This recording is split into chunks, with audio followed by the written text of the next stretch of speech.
Hello friends, income tax की cases की series में आज जो केस हम डिस्कस करेंगे वो इस चीज़ को लेकर के है कि यदि कोई एसएससी अपनी लैंड सेल करता है जो कि एसएससी को किसी असाइनमेंट के थ्रू मिली होती है और वो लैंड एसएससी ने जिससे ली होती है उसने वो लैंड पीछे लीज पर ली होती है, तो क्या ऐसे केस में जब वो एसएससी उस लैंड को ट्रांसफर करता है तो क्या उस एसएससी पर सेक्शन 50C एप्लीकेबल होगा? ये issue honourable Bombay high court ने एक case Vidarbha veneer industries limited versus income tax officer के केस में डिसाइड किया। ये केस 484 ITR पेज नंबर 132 पर रिपोर्ट हुआ और इस केस का जजमेंट 1 अप्रैल 2025 को आया। प्रेजेंट केस के अंदर एसएससी ने कोई लैंड सेल किए थे, वो लैंड एसएससी को असाइनमेंट के थ्रू मिला था और जिससे एसएससी ने वो लैंड असाइनमेंट के थ्रू लिया था उसको ये लैंड पीछे लीज पर मिला था। जब असेसमेंट प्रोसीडिंग्स चल रही थी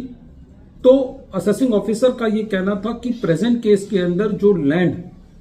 ट्रांसफर की गई है वो सर्कल रेट से कम पे की गई है, इसलिए एसएससी के ऊपर सेक्शन 50C लगता है।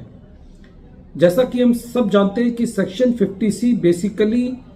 लैंड और बिल्डिंग के ट्रांसफर पर लगता है, जहां पर एसएससी ने जो कंसीडरेशन दिखाई होती है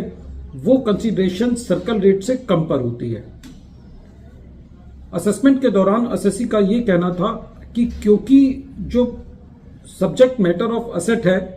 जो लैंड है प्रेजेंट केस में, वो लीज पर थी, इसलिए एसएससी के ऊपर सेक्शन 50C एप्लीकेबल नहीं है। जब ये मैटर ट्रिब्यूनल में था तो ट्रिब्यूनल ने भी असेसमेंट ऑर्डर को अपील रखा और ये कहा कि जो सेक्शन 50C है वो लीज लैंड पर भी लगता है और इसलिए एसएससी जो है वो बॉम्बे हाई कोर्ट गया। जब ये मैटर कोर्ट ने सुना तो कोर्ट का सबसे पहले ये कहना था कि यदि हम सेक्शन 2 क्लॉज 14 को पढ़ें जो कि कैपिटल एसेट की डेफिनेशन को बताता है, तो उसके अंदर जो लैंग्वेज है वो ये है, property of any kind held by the assessee. कहने का मतलब ये है कि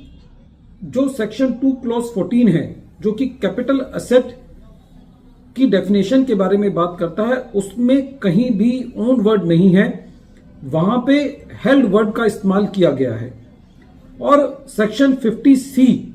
को यदि हम पढ़ें तो वो भी ये कहता है कि यदि कोई कैपिटल एसेट एसएससी ने ट्रांसफर किया तो सेक्शन 50C और सेक्शन 2 क्लॉज 14 की यदि को ज्वाइंट रीडिंग करते हैं तो उससे ये पता चलता है कि सेक्शन 50C की एप्लीकेबिलिटी के लिए कहीं पे भी ओन वर्ड का होना जरूरी नहीं है। ये जरूरी नहीं है कि वो असेट एसएससी ओन करता हो। यदि वो असेट एसएससी ने हेल्ड किया है,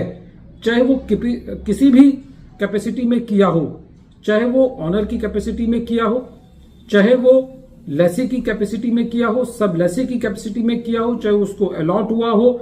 चाहे वो उसका लाइसेंसी हो या वो किसी ग्रेजुएसी लाइसेंसी के केस में भी हो, तो सब केसेस के अंदर एसएससी के ऊपर सेक्शन 50C एप्लीकेबल होगा। कोर्ट का यह कहना था कि जो होल्डिंग है वो मल्टीपल वेज में हो सकती है और जो सेक्शन 50C है उसको एक रिस्ट्रिक्टेड सेंस में यूज नहीं किया जा सकता कि वो खाली ऑनरशिप के केस में ही अप्लाई होगा, लीज के केस में अप्लाई नहीं होगा। फ्रेंड्स, ये केस बहुत इंपॉर्टेंट है क्योंकि इस इशू पर अलग अलग ट्रिब्यूनल्स का और कोर्ट्स का अलग अलग वर्जन है। प्रेजेंट केस में एक बहुत ही well reasoned order honourable Bombay high court ने दिया और ये बताया कि जो